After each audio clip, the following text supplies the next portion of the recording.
Langkah tegas Presiden Prabowo Subianto dalam membasmi tambang dan penyelundupan ilegal menandai arah baru penegakan kedaulatan ekonomi nasional. Untuk pertama kalinya dalam beberapa dekade, negara turun langsung menghentikan kebocoran nilai sumber daya alam yang selama ini merugikan ratusan triliun rupiah. Penyerahan 6 smelter timah ilegal yang disita Kejaksaan Agung kepada PT Timah Tbk menjadi simbol keseriusan pemerintah dalam menata ulang tata kelola sumber daya nasional. Inilah momen ketika negara tidak lagi menjadi penonton di tanah airnya sendiri, tetapi hadir sebagai pengawal kedaulatan, penjaga nilai ekonomi dan pelindung keadilan untuk masyarakat. Hari ini kita akan melihat lebih dekat makna strategis dari langkah besar Presiden Prabowo Subianto dalam membangun ekonomi yang kuat dan berkeadilan. Inilah catatan Sinpo, membahas pembasmi tambang ilegal bersama saya, Arif Rifai.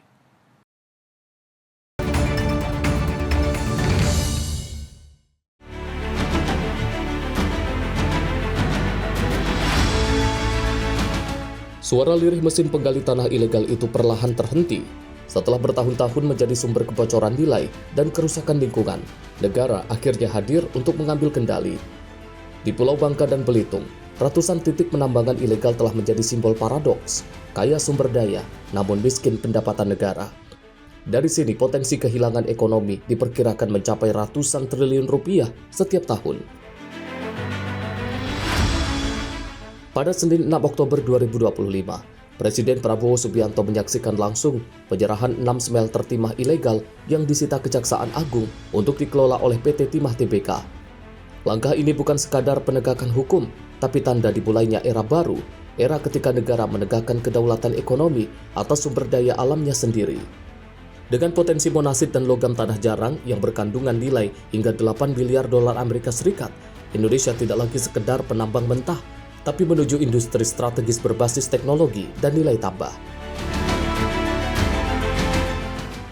Rampasan negara dari perusahaan swasta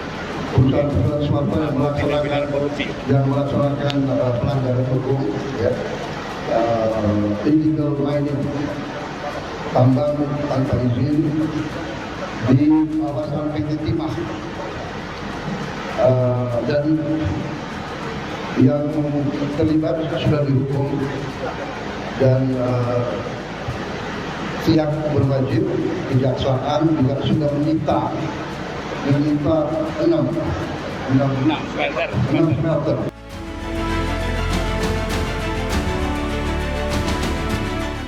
Komitmen pemerintah untuk menertibkan penambangan ilegal di Bangka Belitung adalah bagian dari visi besar membangun ekonomi yang kuat, transparan, dan berkeadilan. Ini bukan sekadar membasmi ilegalitas, tetapi mengembalikan kekuasaan ekonomi ke tangan negara dan rakyatnya. Langkah yang membutuhkan ketegasan, konsistensi, dan sinergi antara pemerintah, penegak hukum, dan dunia usaha. Inilah arah baru ekonomi sumber daya Indonesia menuju kedaulatan yang berkeadilan di bawah komando Presiden Prabowo Subianto.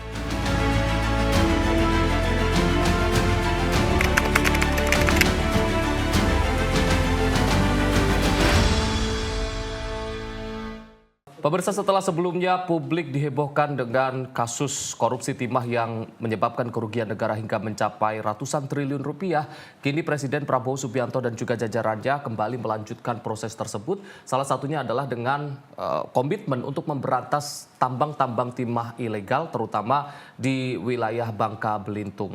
Dan salah satunya beberapa waktu lalu, Presiden Prabowo Subianto juga telah menyiapkan ataupun menyerahkan smelter sitaan kepada pihak BUMN untuk dikelola oleh pihak BUMN. Ini menunjukkan bagaimana keseriusan dari pemerintah, khususnya Presiden Prabowo Subianto untuk memberantas tambang-tambang ilegal dan juga mengembalikan terkait dengan pengelolaan tambang-tambang tersebut kepada negara. Dan hari ini Sinpo ataupun catatan Sinpo akan membahasnya terkait dengan memberantas tambang-tambang ilegal bersama dengan redaktur pelaksana Sinpo ID Bayu Primanda. Mas Bayu, apa kabar Mas? Baik. Mas Bayu, pada hari ini Sinpo ID di rubrik Bongkar mengambil tema terkait dengan memberantas tambang ilegal. Apa yang ingin coba disampaikan oleh Sinpo ID dengan tema ini, Mas? Iya, kalau kita lihat langkah yang dilakukan pemerintah terkait masalah tambang ilegal ini ternyata menimbulkan efek yang cukup positif juga. Karena memang posisinya seperti ini. Ada sebuah smelter yang sempat ramai dibicarakan itu kan adalah ada sebuah smelter yang memang beroperasi tapi secara ilegal. Terus kemudian dilakukan penindakan terkait proses hukum, terus kemudian setelah disita dikembalikan pada negara, dan saat ini momentum untuk memanfaatkan smelter tersebut untuk memberikan keadilan kepada masyarakat. Nah, ini yang kita harapkan menjadi sebuah upaya yang memang sejalan dengan apa yang dinamakan proses hilirisasi terkait masalah urusan tambang ya.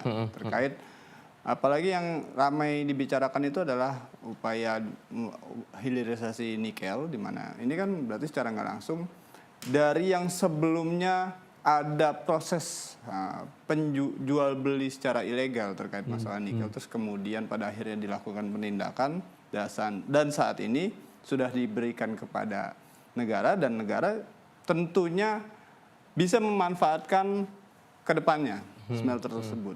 Sebagaimana kita tahu ada pencegahan kerugian negara senilai 300 triliun yang ini kan potensinya cukup besar. Jadi secara nggak langsung kalau seandainya nantinya 300 triliun yang saat ini sudah terselamatkan terus kemudian dijual belikan lewat proses yang baik dan itu diurus oleh negara, nggak menutup kemungkinan 300 triliun itu menjadi sebuah pendapatan yang cukup besar juga buat negara seperti itu.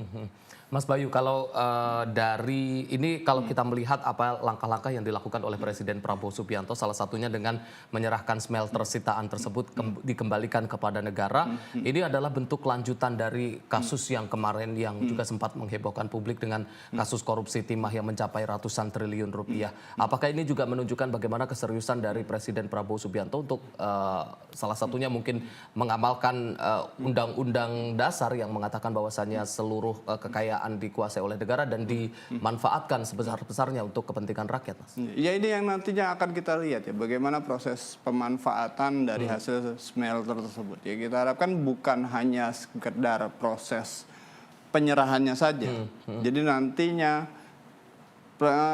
di situ proses pertambangannya juga bisa berjalan dengan lebih berkeadilan, yaitu dengan memberikan efek yang positif juga kepada masyarakat sekitar, ya kan? Jadi nantinya ini kan di Bangka Belitung ya. Jadi nantinya Bangka Belitung itu bukan hanya menjadi sebuah tempat yang memang dikuras nikelnya saja, tapi rakyatnya tidak mendapatkan kesejahteraan. Nah, ini yang kita harapkan setelah tambang tersebut kemudian dikendalikan oleh negara, terus negara juga setidaknya memberikan upaya memberikan keadilan kepada masyarakat sekitar sehingga kesejahteraan masyarakat yang ada di Bangka Belitung pun juga bisa meningkat. Ini yang tentunya kita harapkan, dan bukan hanya sekedar itu tapi juga potensi kerugian yang tadinya 300 triliun yang kemudian terselamatkan ke depannya itu menjadi sebuah pemasukan yang cukup besar juga terhadap kas negara seperti itu.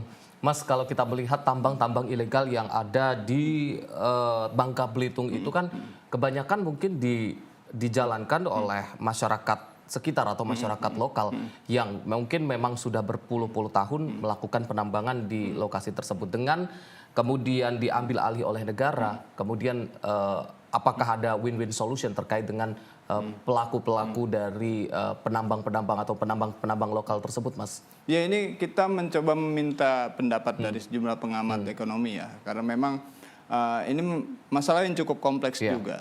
Nah, dan beberapa orang juga menyatakan bahwasanya perlu ada asesmen ulang terhadap para penambang-penambang yang selama ini melakukan penambangan ilegal.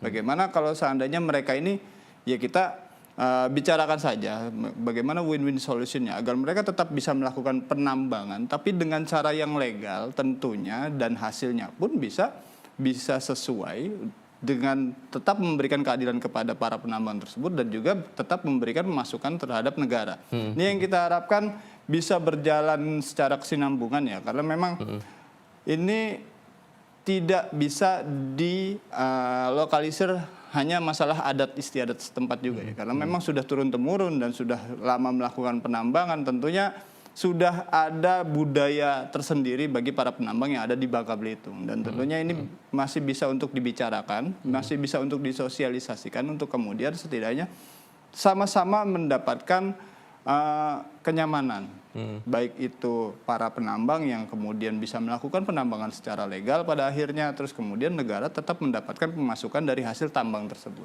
Artinya negara berusaha juga untuk mengakomodir para penambang-penambang lokal yang mungkin dalam istilahnya ilegal selama ini, kemudian diubah menjadi legal. Ya, ini hanya beberapa pendapat yang kemudian kita coba rangkum ya. Karena memang kan sejauh ini masih ada sejumlah pro kontra bagaimana yang tadinya kok ilegal terus kemudian dilegalkan. Nantinya ya makanya itu perlu ada asesmen ulang lagi, terus kemudian harus ada penelitian lebih lanjut juga apakah para penambang ilegal ini bisa kemudian diakomodir terus kemudian melakukan tambang mereka secara legal nantinya. Ini yang perlu harus ada kajian ulang seperti itu.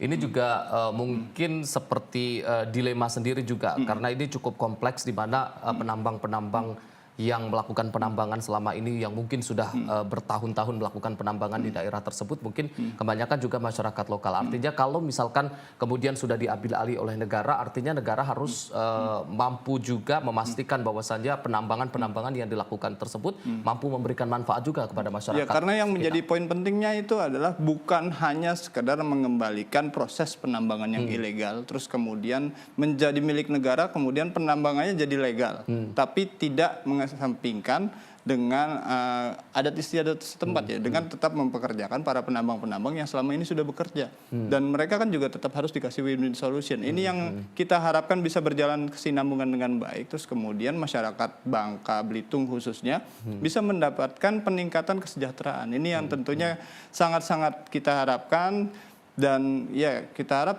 sesuai dengan apa yang selama ini dimimpikan oleh Presiden Prabowo ya, bahwasanya masyarakat di seluruh Indonesia itu bisa meningkat kesejahteraannya sesuai dengan apa yang ada potensi masing-masing di daerahnya seperti itu.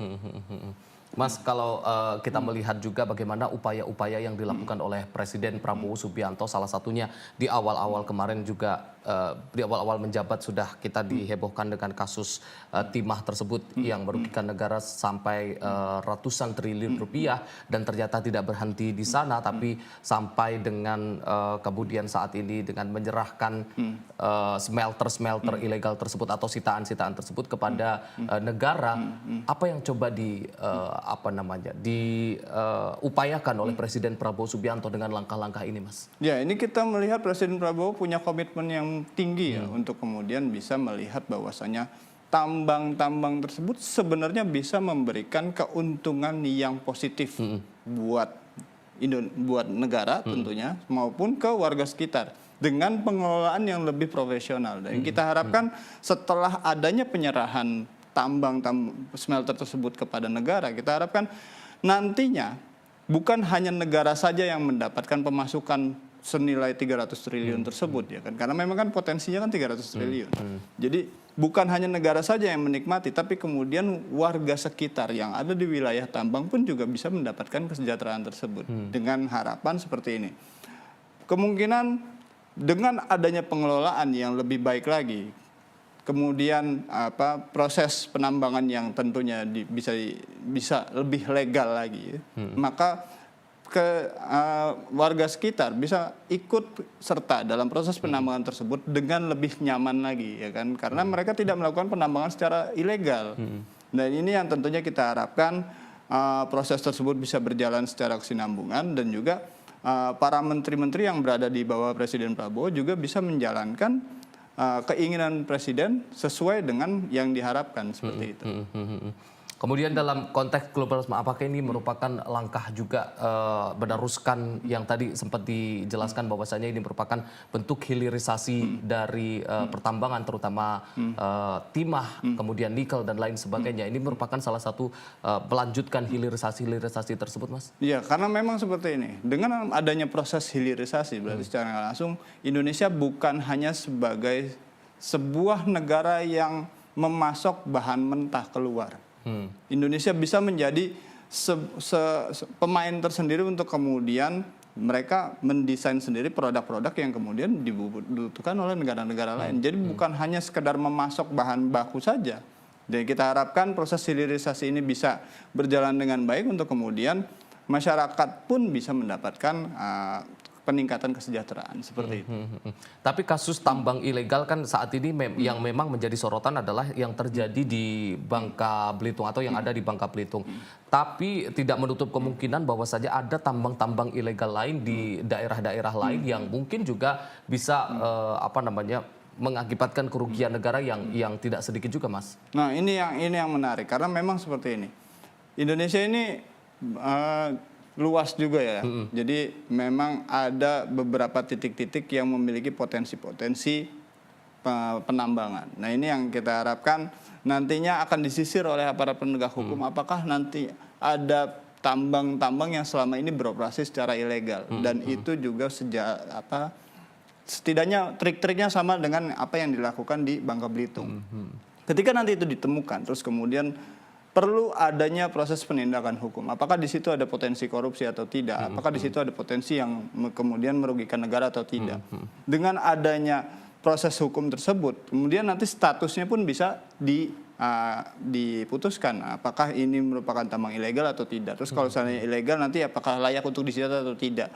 Lalu ada penghitungan kembali, apakah ada kerugian negara yang terselamatkan atau tidak, ataukah nantinya ada potensi yang akan terselamatkan atau tidak. Ini yang tentunya kajian-kajian tersebut setelah proses hukum dilakukan, lalu tambang-tambang tersebut bisa diserahkan kepada negara untuk kemudian dimanfaatkan seluas-luasnya agar masyarakat bisa mendapatkan keadilan maupun negara pun juga mendapatkan pemasukan seperti itu.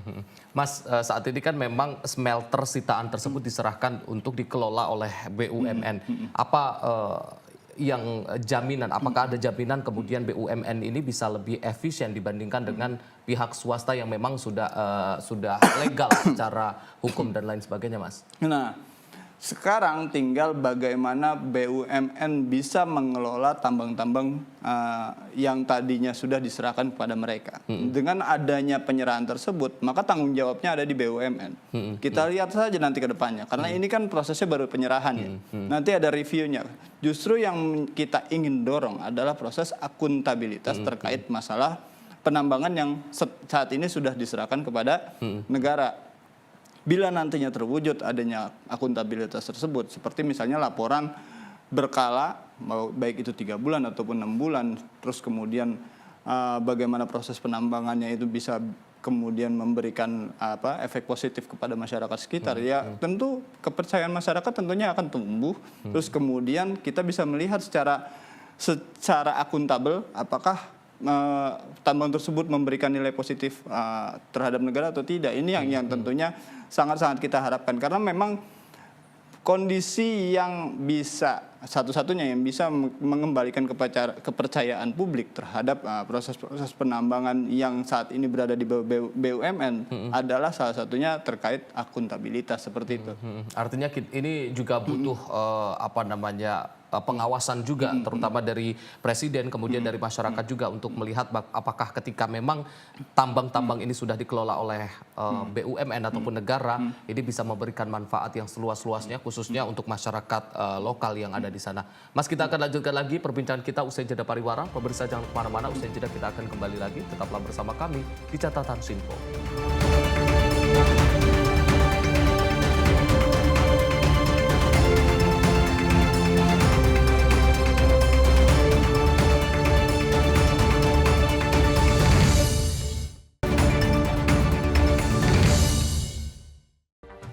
Rangkaian peristiwa penting kami hadirkan untuk menemani sore hari Anda. Regulasi penyiaran yang dinilai Peringatan Bastille Day di Play, Pramono menegaskan Pemprov DKI dalam keadaan selamat di atas mengabarkan berita yang relevan dengan kondisi hari ini sebagai rujukan informasi menjelang malam tiba. Yang menyelundupkan kokain yang Menteri Pertanian menyampaikan tindak pidana perampokan dan pembunuhan. Lakukan langkah pengawasan secara langsung. Jangan lewatkan dalam Menyapa Indonesia Petang setiap hari hanya di Sinpo TV.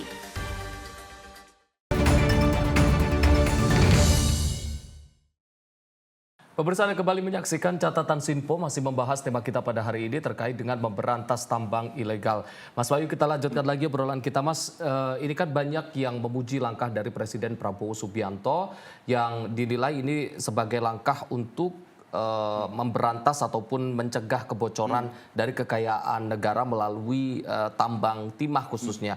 Tapi bagaimana memastikan bahwa koreksi ini ataupun langkah-langkah ini tidak berhenti pada slogan pada kedaulatan ekonomi, Mas? Ya, kita lihat ini adalah sebuah langkah yang cukup progresif juga dilakukan oleh Presiden Prabowo ya. Mengingat proses pemerintahannya juga memang belum genap 1 tahun, tapi sudah banyak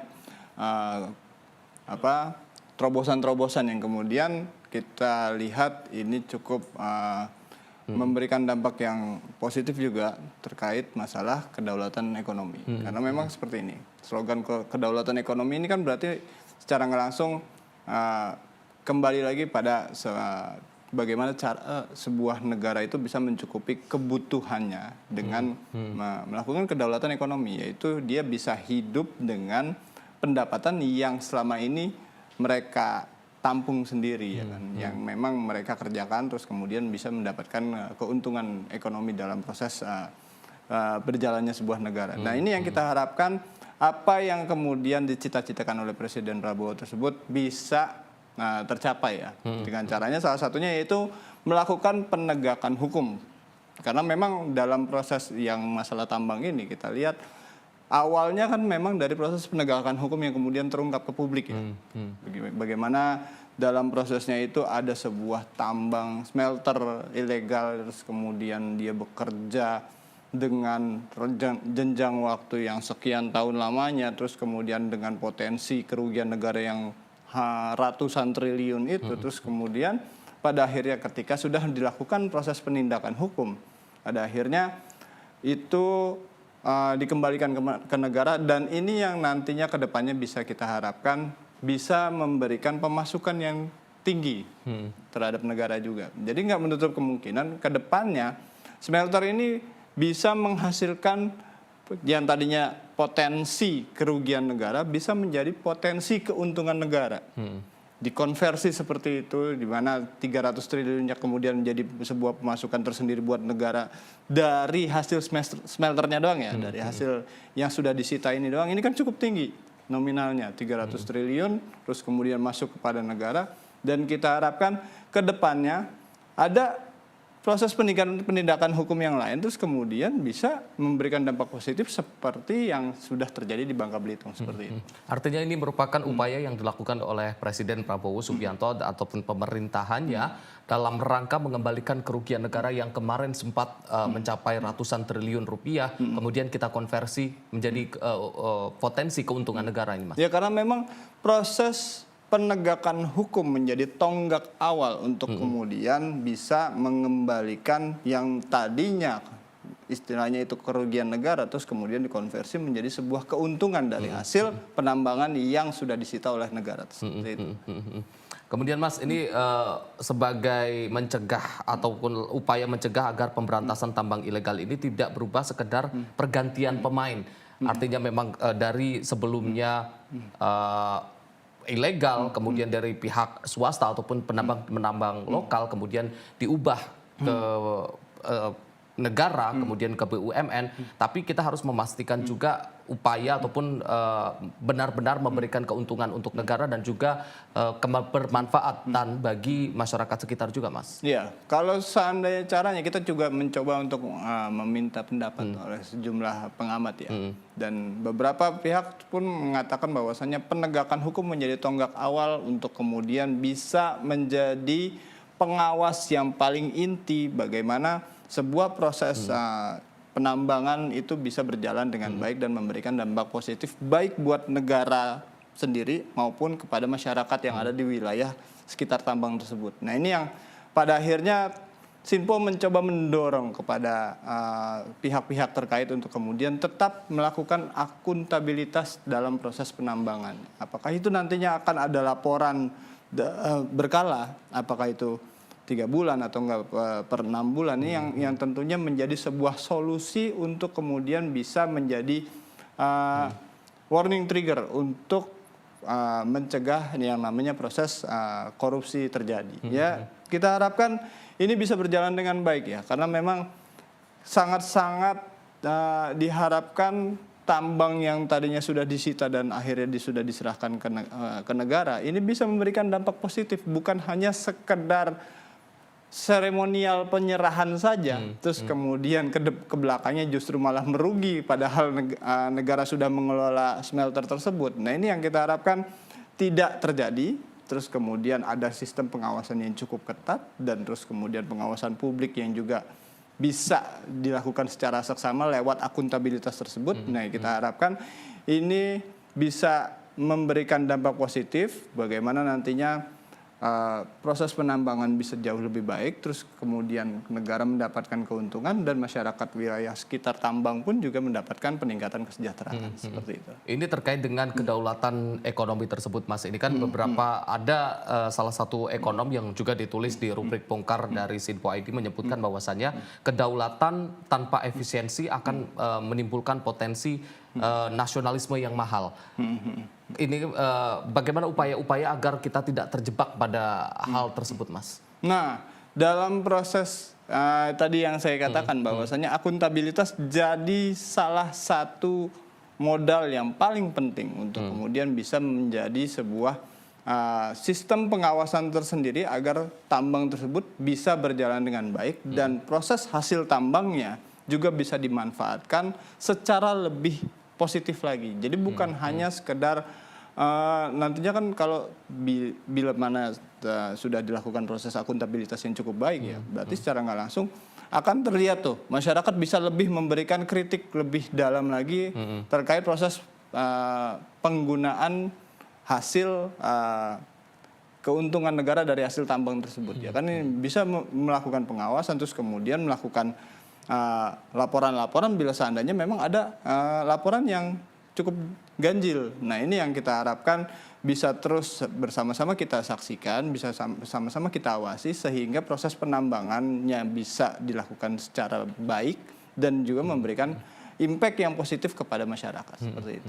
Masih dalam rangka kedaulatan ekonomi, salah satunya dengan melakukan hilirisasi tersebut, Mas, terkait dengan potensi-potensi monasit. Ini salah satu logam yang ada di Indonesia ini ada potensi sampai 40.000 ton. Kalau kita melihat bagaimana kekayaan tambang di Indonesia dan melihat posisi Indonesia di dunia, artinya kita memiliki posisi yang cukup kuat di sektor tambang ini, Mas. Jadi hilirisasi dan memanfaatkan kemudian mengelola kembali kemudian kita mengekspor dalam produk yang bukan mentah saja itu sangat mungkin dilakukan. Iya, karena memang seperti ini. Dengan potensi 40.000 ton yang dimiliki Indonesia, berarti secara nggak langsung Indonesia tuh punya peran yang cukup penting untuk kemudian menjadi salah satu pemasok monasit yang paling besar di dunia.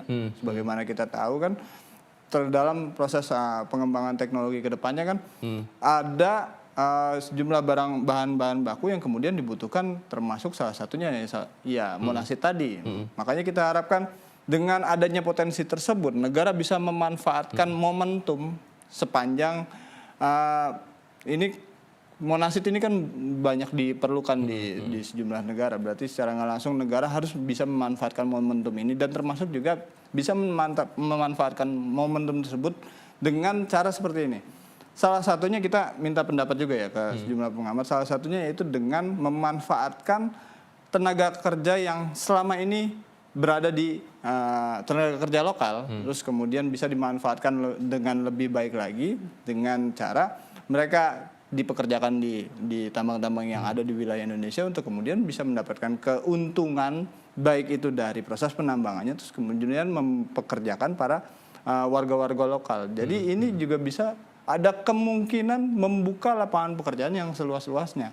Nah ini yang tentunya kita harapkan, di mana proses penambangan bukan hanya dimanfaatkan oleh pihak-pihak yang memang mendapatkan keuntungan cukup besar, yang itu bisa dikatakan kelompok-kelompok tertentu, tapi juga bisa dirasakan oleh masyarakat lebih luas lagi seperti itu. Berbicara terkait dengan penambangan ilegal khususnya di Bangka Belitung, kalau berbicara terkait dengan kerugian ini kan bukan hanya soal materi dan juga potensi kerugian negara yang kemarin mencapai ratusan triliun rupiah, tapi juga ada kerugian ekologis, ada kerugian dari segi alam kita.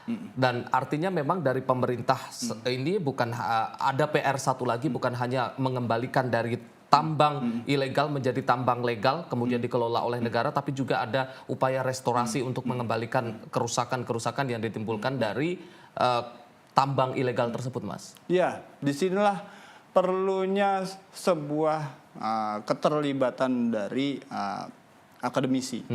Perlu ada keterlibatan dari universitas, terus kemudian penelitian agar bagaimana ke depannya dengan ini setelah hasilnya dikembalikan kepada negara ya, smelternya itu dikembalikan pada negara. Ke depannya proses penambangannya bisa sesuai dengan aturan-aturan yang memberikan keadilan bagi alam ya. Karena memang seperti ini. Dengan adanya proses penambangan yang baik, yang positif, tentunya mempertimbangkan bagaimana kondisi alam yang ada di wilayah tambang tersebut. Jadi penambangannya tidak melulu berkonsentrasi terkait masalah bagaimana kuantiti yang bisa diambil dari lubang tambangnya, tapi juga tetap menjaga ekosistem yang ada di wilayahnya. Jadi bukan hanya sekedar orientasinya bukan hanya sekedar mengambil, tapi juga tetap menjaga kelestarian lingkungan yang ada di wilayah tambang seperti itu. Makanya peran-peran dari akademisi, peran-peran dari universitas dan juga penelitian-penelitian perlu dilibatkan untuk kemudian bisa memberikan kajian-kajian agar proses penambangannya bisa sesuai dengan mimpi, yaitu melakukan penambangan tapi tetap menjaga kelestarian alam seperti itu. Tapi kalau kita berbicara terkait dengan pertambangan ataupun penambangan, ini kan seperti sebuah dilema. Di satu sisi negara memang membutuhkan hasil-hasil tambang tersebut untuk membantu perekonomian. Tapi di sisi lain ada sektor-sektor, dalam hal ini adalah alam, kerusakan alam yang juga perlu dijaga terkait dengan ulah ataupun akibat dari penambangan ini. Dan ini yang masih menjadi PR kepada kita semua. Apakah memang ketika sudah selesai ditambang, apakah itu mungkin hampir mustahil juga kalau misalkan itu bisa kembali seperti semula, Mas? Nah, ini yang menjadi sebuah catatan tersendiri buat Sinpo untuk kemudian para ekonom juga melihat sepanjang proses penambangannya itu bisa sesuai dengan apa yang kritik-kritik dan saran yang kemudian diberikan oleh para akademisi, sepanjang hal itu dilaksanakan, tentunya yang namanya kerusakan alam yang terjadi imbas dari penambangan itu bisa lebih diminimalisir. Karena sudah ada kajiannya lebih dahulu, terus kemudian proses pengembalian hasil kerusakan alamnya bisa lebih diperkecil lagi potensinya. Karena memang dilakukan penelitian dulu sebelum kemudian dilakukan penambangan seperti itu. Artinya memang kalau misalkan penambangan tersebut dilakukan secara legal, artinya di situ ada pengawasan. Ada pengawasan dari pihak-pihak terkait. Beda kalau misalkan penambangan tersebut dilakukan secara ilegal. Ilegal artinya tidak ada pengawasan, jadi mereka bisa suka-suka, tidak ada bentuk tanggung jawab setelah selesai dilakukan penambangan tersebut. Yang jadi catatan adalah bagaimana proses penelitian ini bisa kemudian dilibatkan dan diimplementasikan oleh para penambang, terutama negara ya, karena memang kan saat ini dikelola oleh negara, terus kemudian proses penambangannya bisa dilakukan secara lebih teliti lagi dan sesuai dengan kaidah-kaidah kajian yang memang sudah dilakukan oleh para akademisi. Jadi tambangnya tetap berjalan, tapi proses menjaga kelestarian alamnya pun juga bisa terus dilakukan seperti itu. Mas, ini kalau kita melihat bagaimana upaya dari pemerintah Presiden Prabowo Subianto yang ingin memberantas pertambangan ilegal, artinya ini juga melawan mungkin aktor-aktor ekonomi besar yang selama ini diuntungkan dengan sistem-sistem lama. Artinya penegakan hukum juga menghadapi perlawanan dari mungkin aktor-aktor besar yang sudah diuntungkan dengan sistem-sistem lama. Artinya Presiden Prabowo Subianto sudah siap dengan hal tersebut, Mas. Iya, karena memang konsekuensi yang diambil seperti itu. Sebagaimana kita tahu, bahkan Ketua KPK pun pernah mengatakan bahwasanya ada istilah beneficial owner ya. BO. BO ini adalah pihak yang seperti genderuwo.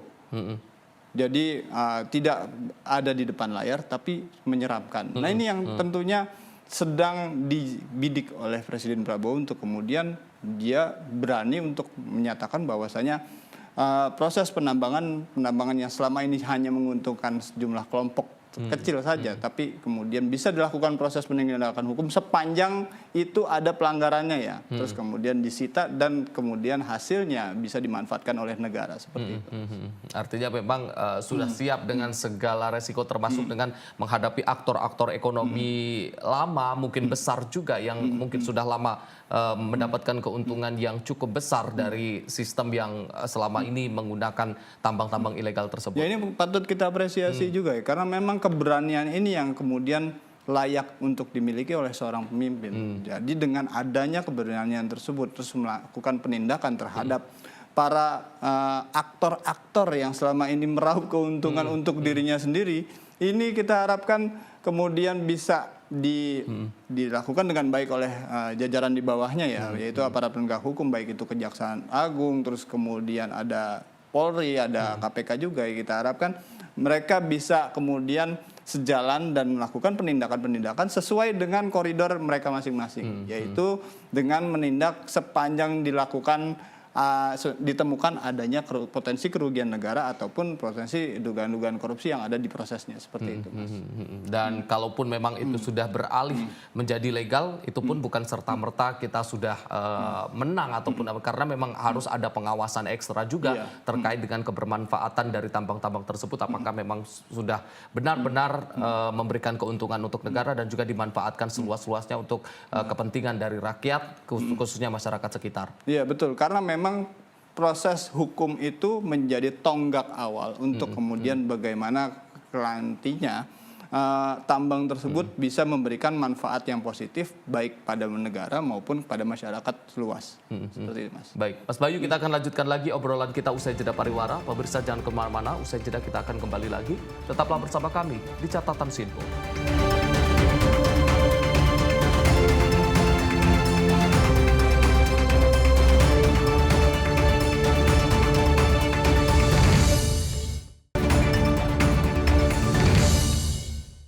Apa saja peristiwa terhangatnya akan menemani Anda di waktu istirahat siang? Penting dengan Perdana Menteri Malaysia Anwar Ibrahim. Polisi menyita barang bukti satu dan beroperasi di Terminal 1B. Ia menyebut GBN bukan sekedar pameran. Beragam isu dan kejadian yang sedang menjadi sorotan kami sajikan secara aktual dan terpilih. Dan Wakil Ketua DPR RI Dasko ke masyarakat Sebelumnya sebuah portal secara serentak. Jangan lewatkan Menyapa Indonesia Siang setiap Senin hingga Jumat hanya di Sinpo TV.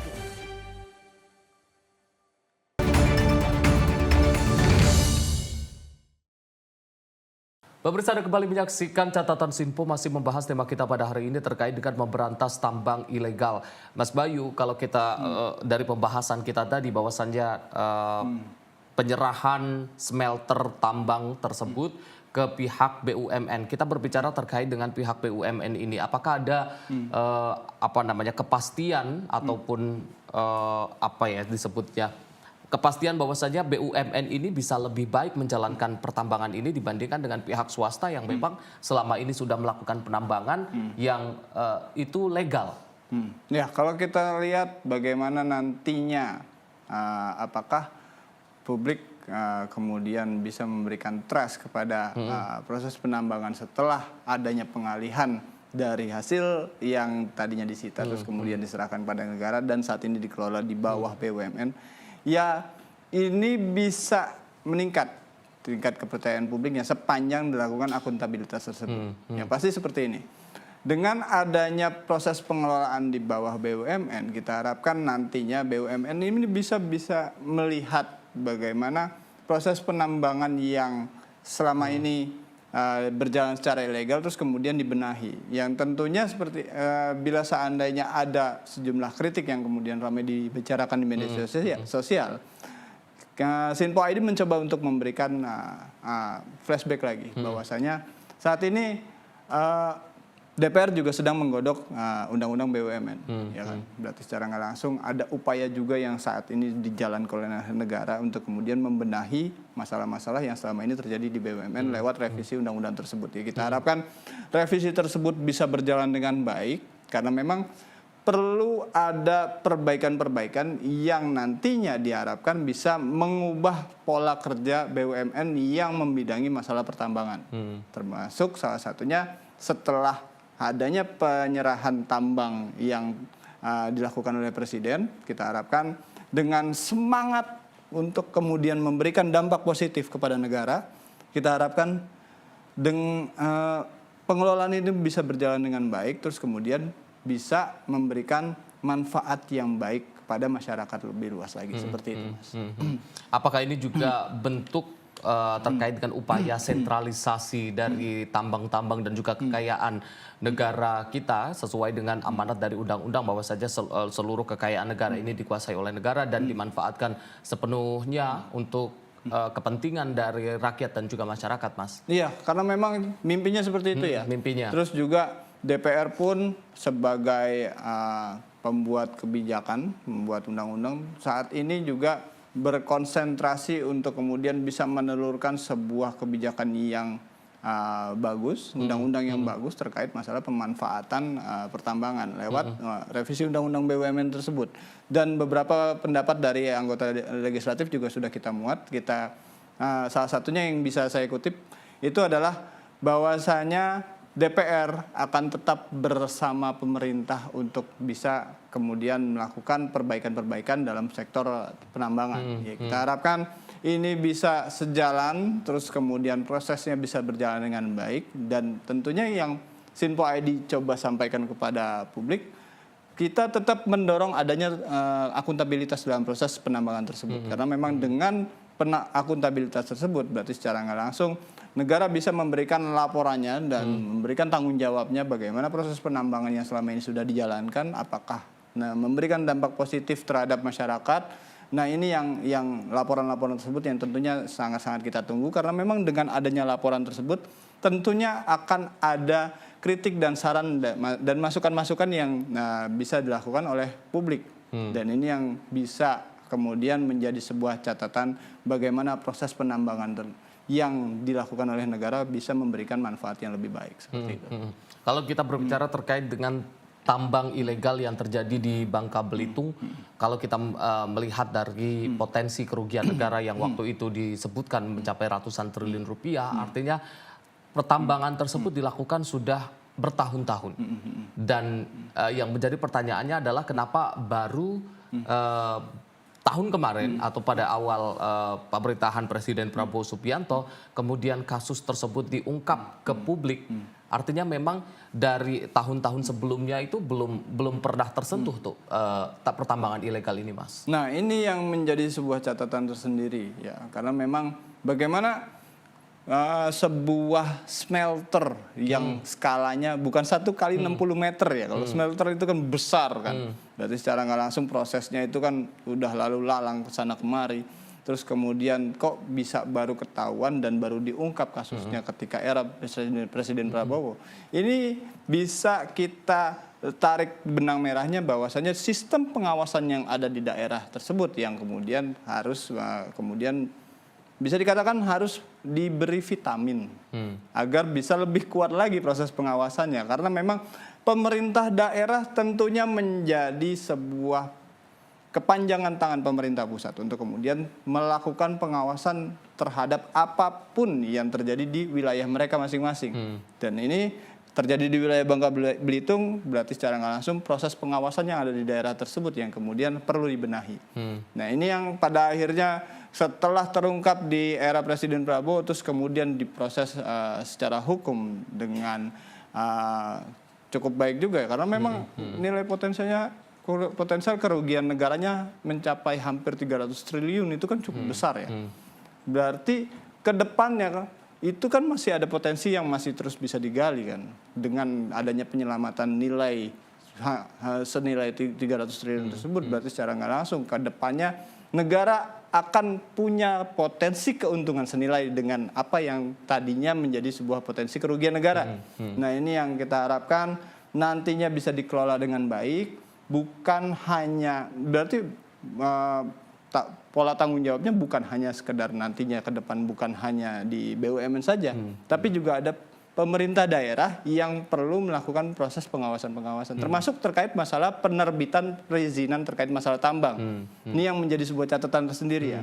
Karena memang banyak kepala daerah yang pada akhirnya terjerat kasus korupsi karena memang terlibat suap terkait proses penerbitan izin tambang. Ya, ini yang tentunya sangat-sangat tidak kita harapkan, dan cukuplah hal tersebut terjadi di hari-hari yang lalu, tapi kedepannya kita harapkan proses penambangan bisa dilakukan secara dengan baik, terus tidak ada lagi kemudian proses penambangan yang berawal dari masalah suap, terus kemudian berujung dengan proses penindakan hukum yang dimana penambangannya ternyata merugikan negara. Ini yang tentunya sangat-sangat tidak kita harapkan ke depannya, seperti itu.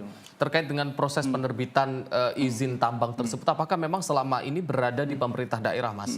Atau ini yang perlu menjadi catatan juga atau perlu direvisi juga untuk tambang-tambang yang berskala besar harusnya memang berada di tingkat pusat bukan di tingkat daerah, atau seperti apa, Mas? Nah, ini yang menjadi sebuah catatan tersendiri ya, karena memang kan dalam proses penerbitan izin sebuah tambang itu kan ada kajian-kajian yang perlu dipenuhi juga.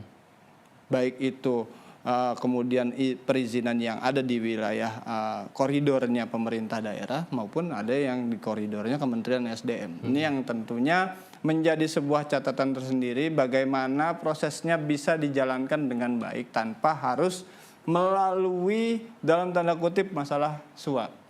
Karena memang bila seandainya diawali dengan yang tidak baik, biasanya di tengahnya itu berjalan sebuah bisnis yang tidak baik juga. Makanya sebuah metode pengawasan yang semestinya dilakukan adalah bagaimana ini memberikan perizinan sesuai dengan kapasitas masing-masing. Bila seandainya memang tambang tersebut sudah memenuhi persyaratan-persyaratan yang dibutuhkan, iya. Why not kalau seandainya itu perlu diterbitkan saja gitu kan, tanpa harus ada embel-embel nominal yang harus ada transaksional, kegiatan transaksional antara pengusaha maupun pemerintah. Ini yang tentunya sangat-sangat tidak kita harapkan. Itu yang pada akhirnya menjadi cacat dalam proses pertambangan yang kemudian pada akhirnya berjalan dengan tidak baik. Ya, kita harapkan ke depannya proses penambangan bisa sesuai dengan koridor yang dilakukan, perizinannya juga bisa diterbitkan sesuai dengan apa yang sudah diupayakan oleh si penambang.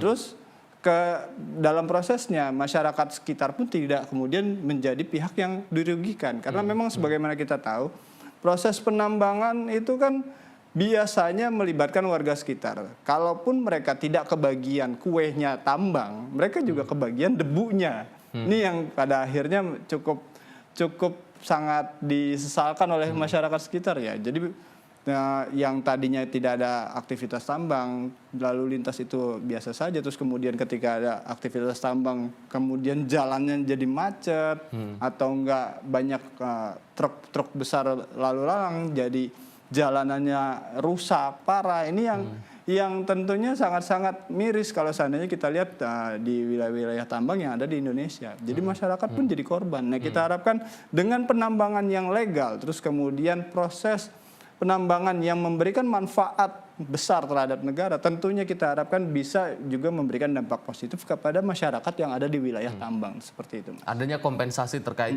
kerugian-kerugian yang ditimbulkan dari aktivitas tambang terhadap masyarakat yang berada di sekitar tambang tersebut. Iya, itu dia, makanya tadi kami mendorong kepada para pihak terkait untuk tetap bisa melakukan penambangan sepanjang ada koridor yang ditentukan oleh sejumlah kajian-kajian yang dilakukan oleh akademisi. Jadi bukan hanya sektor tambangnya saja, tapi juga masyarakat wilayah tambangnya pun juga mendapatkan kebermanfaatan yang baik seperti itu. Ini baru satu wilayah tambang di lokasi Bangka Belitung, dan sementara untuk lokasi-lokasi tambang di Indonesia itu kan hampir di setiap daerah pasti ada tambang-tambang tersebut, Mas, dan ada potensi tambang tersebut masih ilegal, dan ini masih menjadi PR juga bagi pemerintah yang mungkin juga harusnya berkolaborasi juga dengan pemerintah daerah dan aparat-aparat sekitar, Mas. Nah, ini yang tadi kita kembalikan lagi ke masalah pemerintah daerah. Bagaimana proses pengawasan yang terjadi di wilayah mereka masing-masing. Ya, kita harapkan pemerintah daerah tidak tutup mata terhadap aktivitas-aktivitas tambang yang selama ini terjadi di wilayahnya. Toh kemudian tambang ini bukan hanya sekedar kita, dari tadi kan kita bahas masalah nikel, timah dan sebagainya ya. ini bukan hanya sekedar masalah nikel, timah dan itu ya, tapi juga ada tambang pasir, Iya. ya kan, terus ada tambang batu, dan ini yang tentunya bisa kita lihat lebih menyeluruh lagi. Jadi penambangan yang selama ini berjalan di Indonesia ini bisa dikaji ulang oleh pemerintah daerahnya. Apakah selama ini tambang tersebut bisa berjalan secara legal? Itu yang pertama. Yang kedua, apakah tambang yang proses penambangan yang dilakukan sudah memberikan kebermanfaatan yang baik kepada masyarakat sekitar? Kalau seandainya tidak baik, ya harus dikaji ulang perizinannya. Karena tentu ada batas-batas koridor-koridor yang memang dilanggar oleh mereka. Nah, ini yang harus jadi sebuah patokan tersendiri bagi salah satunya, pertama pengusaha tambang, yang kedua kepada pemerintah daerah dan juga masyarakat yang juga melakukan pengawasan. Jadi bukan hanya proses pengawasannya saja yang kemudian diadukan tapi tidak ada tindak lanjut dari pemerintah daerahnya, tapi juga harus ada tindak lanjut yang setidaknya memberikan tindakan tegas terhadap pihak-pihak penambang yang memang memberikan kerugian yang masif kepada masyarakat. Sebagaimana kita belajar dari Pemprov Jawa Barat sendiri deh, Kang Deddy Mulyadi itu kan juga melakukan penutupan terhadap aktivitas tambang pasir yang memang selama ini merugikan warga Parung Panjang, karena memang warga Parung Panjang sepanjang mereka hidup mendapatkan imbas macet karena memang banyak truk-truk tambang yang melintas di wilayahnya. Ini yang harus jadi sebuah patokan tersendiri buat pemerintah daerah yang lain untuk kemudian melakukan kajian apakah tambang yang berada di wilayahnya justru memberikan dampak negatif kepada masyarakat sekitar. Itu yang harus jadi patokan seperti itu.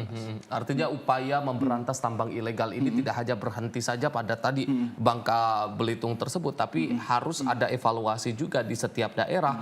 Apakah memang selama ini masih ada tambang-tambang ilegal atau mungkin tambang-tambang yang justru hanya menimbulkan kerusakan dan juga kerugian di masyarakat dibandingkan dengan manfaat yang dirasakan oleh masyarakat. Ya, karena nggak menutup kemungkinan dengan adanya terungkap proses penambangan ilegal di Bangka Belitung, nggak menutup kemungkinan ini jadi sebuah fenomena gunung es tersendiri. Bagaimana di daerah-daerah lain justru ada tambang-tambang yang selama ini masih berjalan, terus masyarakat wilayah tambangnya mendapatkan dampak secara ekologis dan itu berupa sebuah kerugian yang cukup masif.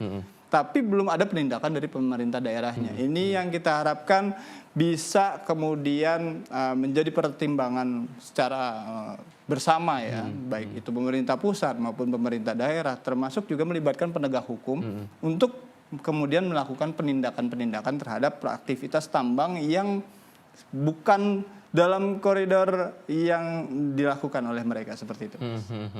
Artinya perlu kerjasama dari semua pihak termasuk masyarakat yang mungkin memang kalau misalkan merasa di daerahnya ada pertambangan dan merasakan ada kerugian-kerugian yang ditimbulkan oleh penambangan tersebut. Dan kalau kita melihat juga bagaimana upaya yang sudah dilakukan oleh Presiden Prabowo Subianto dengan memberantas pertambangan ilegal ini menjadi angin segar dan juga harapan baru untuk masyarakat yang mungkin selama ini merasakan kerugian dari aktivitas-aktivitas tambang yang berada di daerahnya, Mas. Ya, mungkin proses pengawasannya itu bukan hanya terpaku dari pemerintah daerahnya saja. Sebagaimana kita tahu, ini ada sebuah lembaga juga yang memiliki kantor wilayah di sejumlah daerah ya. Itu namanya Ombudsman. Nah, Ombudsman ini juga bisa diadukan juga ke masalahnya. Karena memang ada kemungkinan potensi maladministrasi dalam proses pertambangannya. Karena jika seandainya merugikan publik, berarti secara nggak langsung proses pertambangan tersebut ada hal-hal yang memang dilangkahi, hal-hal yang memang semestinya dilakukan di koridornya, tapi itu justru melewati batas. Ini yang harus kemudian masyarakat lebih melek lagi. Jadi mereka bukan hanya bisa mengadukan kepada 3 aparatur negara saja, yang Polri, Kejaksaan Agung, KPK ya, tapi juga ada Ombudsman yang kemudian bisa diadukan terkait masalah-masalah yang bisa berkaitan dengan masalah pelayanan publik, termasuk salah satunya dengan pelayanan-pelayanan yang selama ini mereka rasakan. Salah satunya ya jalan itu kan. Kalau seandainya ada jalan yang selama ini semestinya dilalui kendaraan-kendaraan proyek sesuai jamnya, misalkan ditentukan kalau nggak salah itu batas paling pagi keluar itu sekitar jam 5, keluar malamnya itu jam 10. Jadi rentang waktu dari jam 10 malam sampai dengan jam 5 atau jam 6 pagi ya. Di luar jam itu kan truk tambang nggak boleh lewat kan. Berarti kalau seandainya ada truk tambang yang melintas, berarti ini ada sebuah pelanggaran. Entah itu bisa dilakukan penindakan secara hukum, apakah lewat administrasi, masyarakat bisa melakukan hal tersebut. Bisa mengadukan hal-hal itu, baik itu ke pemerintah daerah, penegak hukum, termasuk ke ombudsman juga. Seperti itu, Mas. Baik. Terakhir, Mas, harapan terkait dengan upaya pemberantasan tambang ilegal ini, mungkin ini sekaligus closing statement dari Mas Bayu, Mas. Ya, dengan adanya penindakan tambang ilegal, kita harapkan Presiden Prabowo bukan hanya menjadi sebuah jargon terkait kedaulatan ekonomi semata ya, tapi juga kita harapkan ini bisa terus berjalan secara kesinambungan. Para pembantu-pembantunya Presiden Prabowo juga bisa melaksanakan dan mengimplementasikan mimpi tersebut dengan cara melakukan proses pengawasan yang baik dalam proses terkait masalah tambang. Dan juga pemerintah daerah juga bisa memperketat pengawasan-pengawasan terhadap aktivitas tambang yang ada di wilayah masing-masing. Baik, terima kasih Mas Bayu sudah hadir dan juga membahas tema kita pada hari ini terkait dengan memberantas tambang ilegal. Kita berharap upaya-upaya yang dilakukan oleh Presiden Prabowo Subianto dan juga jajarannya ini bisa memberikan hasil tidak hanya untuk menutup ataupun memberantas kerugian negara, tapi juga untuk memberikan kebermanfaatan yang sebesar-besarnya bagi rakyat, khususnya bagi masyarakat yang berada di lokasi sekitar tambang. Saya Arif Rifai, mewakili seluruh kru yang bertugas mengucapkan terima kasih. Sampai jumpa.